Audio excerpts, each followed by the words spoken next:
Florissant, abondance, c'est dans tous les sens. Ce qui m'inspire, c'est l'extraordinaire diversité de la nature et à quel point l'être humain finalement ne connaît rien ou ne connaît plus rien.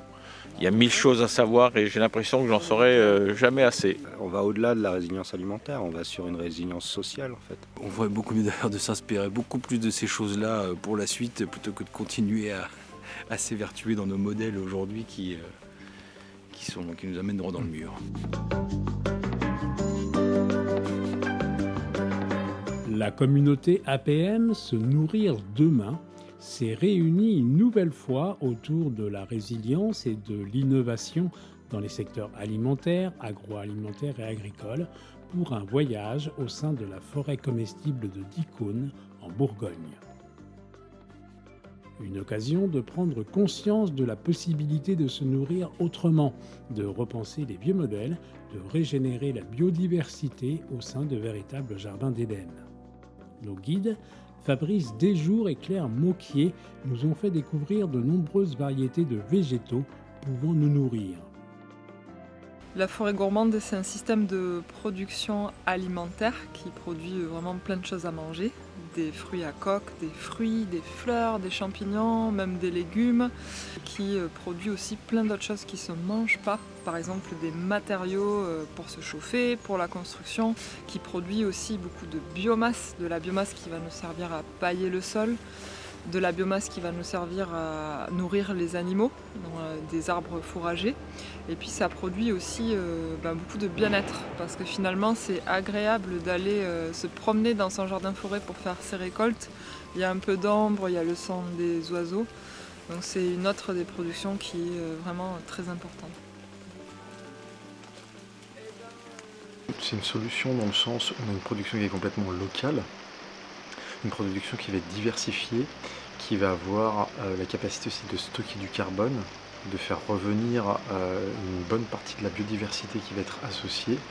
Et on est sur aussi une diversité alimentaire qui est importante et une utilisation d'espèces et aussi l'architecture du jardin elle-même qui va contribuer à pouvoir être beaucoup plus résilient dans les paysages par rapport aux problématiques climatiques et aussi par rapport aux problématiques sanitaires qui touchent également les végétaux.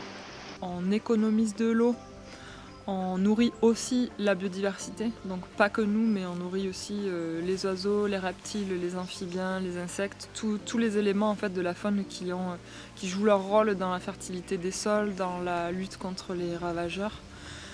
On mange autrement aussi, c'est une nourriture qui est peut-être plus nutritive. Souvent c'est ça le problème avec l'agriculture intensive, on perd en qualité nutritionnelle, on va sur des essences qui ont été sélectionnées pour leur qualité esthétique. Bon, là en jardin-forêt on travaille sur un sol évidemment vivant, très fertile, donc la qualité nutritionnelle est très importante. Et puis en plus c'est nourrissant, hein. On voit bien tous les fruits à coque, les châtaignes, les noisettes, les amandes, tout ça est très nutritif, donc c'est évidemment une des solutions pour l'avenir. C'est assez amusant de voir le coup de patte de gestion du milieu où justement il y a l'ambiance forestière qui est là, mais il y a la main de l'homme justement pour maintenir le milieu ouvert, semi-ouvert, et accompagner toutes ces espèces. Donc c'était surtout pour moi qui est forestier à l'origine, c'était surtout cette alchimie, cette manière de faire que j'avais envie de voir. Le fait de cultiver en 3D, moi je trouve que c'est génial, le fait d'avoir des groupes qui viennent, qui visitent, à chaque fois il y a de la connaissance qui se partage, ça j'adore ça. Et puis de réinventer les modèles agricoles en fait, essayer d'imaginer quelque chose qui se faisait avant en agriculture syntropique, où on trouve souvent des termes un peu complexes, mais pour des choses qui finalement c'est juste du bon sens. Quand on crée de la biodiversité, de la biomasse, quand on crée tout un tas d'externalités à juste la rentabilité, au final on ressort plus riche, mais d'une autre richesse. Là on est sur une forme d'entrepreneuriat différente d'une entreprise on va dire entre guillemets classique, mais qui porte des valeurs et des connaissances complètement incroyables, quoi. Donc, Je suis venu justement pour découvrir des choses nouvelles, parce que je pense que même dans la bio, on a beaucoup de choses à réinventer. On essaye de faire des modèles plus résilients, de faire des modèles un peu plus vertueux, mais je pense qu'on n'a pas fini de découvrir tout ce qu'il y a à faire, donc je suis venu voir justement qu'est-ce qu'on pourrait pousser, qu'est-ce qu'on pourrait accompagner, qu'est-ce qu'on pourrait faire aussi à l'avenir. Nos espèces de poires, nos variétés de poires, de pommes, etc. Au départ, c'était des choses qui étaient dans les forêts, quoi. J'allais dire, on n'invente rien, on fait que réinventer des choses qui existaient avant quand on parle à des nouveaux concepts. En même temps, c'est rassurant, parce que je me méfie quand l'homme invente des choses. Moi, je suis gourmande et c'est pour ça que j'ai envie d'intégrer toutes ces choses-là, un peu exotiques. Par exemple, l'aziminier, ça donne comme une mangue, donc ça pousse très bien en climat tempéré. Évidemment, j'ai envie de manger des azimines tous les ans.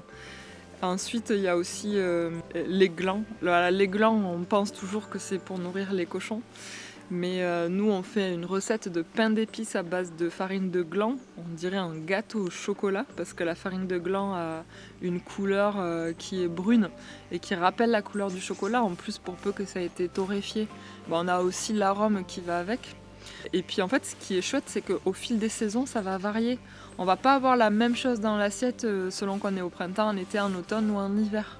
En fait, on parle de 7000 espèces alimentaires en climat tempéré, sachant qu'en moyenne dans notre assiette, celle d'un Français moyen, on en trouve une 60aine. Et puis l'extraordinaire puissance qui est Claire sur ces sujets, la passion qu'elle nous transmet. Enfin, moi, je suis épaté, quoi. Franchement, je suis épaté de ça. Continuer à apprendre et à découvrir le vivant qui se déploie grâce à quelqu'un qui a la connaissance du vivant. Et puis on va créer des nouveaux types d'économies très locales, pas forcément basées que sur la rentabilité financière, mais sur une autre sorte de rentabilité. Qu'une envie, c'est me mettre au boulot, de tirer tous les enseignements de cette journée. Vraiment magnifique. Merci. On s'inspire de ce modèle-là, pas pour revenir en arrière, mais pour faire une autre proposition et trouver des solutions aux enjeux alimentaires, économiques et sociétaux auxquels on fait face aujourd'hui. Pour récolter tous les produits de la forêt gourmande, il va falloir d'abord apprendre à les identifier. Et on a collectivement un travail d'apprentissage à faire. Et ensuite, on peut toujours faire confiance aux cuisiniers, aux chefs, aux gens qui sont passionnés par ces choses-là, pour faire la pédagogie associée à toutes ces récoltes. Quand je mange de la nourriture qui vient de forêt ou de jardin-forêt, je me fais plaisir parce que je fais ma cueillette, j'ai à manger gratuitement. C'est du temps que je passe pas à travailler, par exemple, pour devoir m'acheter à manger. C'est du temps que je passe pas à aller faire mes courses, à prendre la voiture, à aller faire les courses. Donc c'est plutôt facile au final. C'est qu'on a énormément de déclinaisons de ce concept-là à différents endroits de France, vraiment partout dans l'Hexagone et aussi dans d'autres pays actuellement. Vraiment des jardins-forêts qui sont pensés pour la production vivrière, d'autres pensés pour la production commerciale. On a aussi des jardins-forêts qui sont à visée vraiment purement pédagogique, qui sont aussi des lieux justement d'éducation populaire qu'on va retrouver sur les espaces publics. On a des jardins-forêts qui sont vraiment pilotés, construits pour le retour de la biodiversité. Et on a des jardins-forêts qui sont vraiment pour un but, on va dire, plus thérapeutique. Chaque jardin-forêt est unique et va pouvoir répondre à des objectifs qui sont différents. Il y a un avant la visite et un après la visite. Et on ne sort pas indemne de cette découverte.